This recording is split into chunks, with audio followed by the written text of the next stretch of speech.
Kilaw sa mi. Gamay lang kayo, kilaw lang miya. Kilaw na ni ginagmay guys.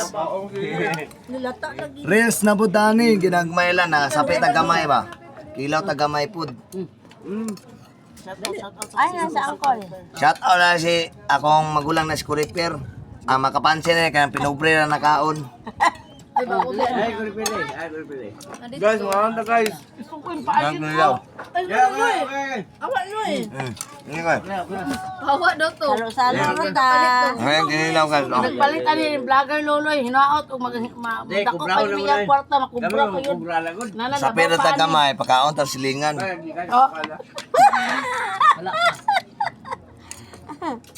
Share pag may time.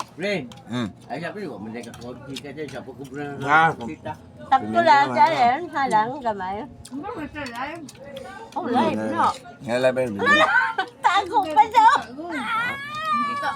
Nga ba ito ah? Reels na po, salamat guys sa paglantaw.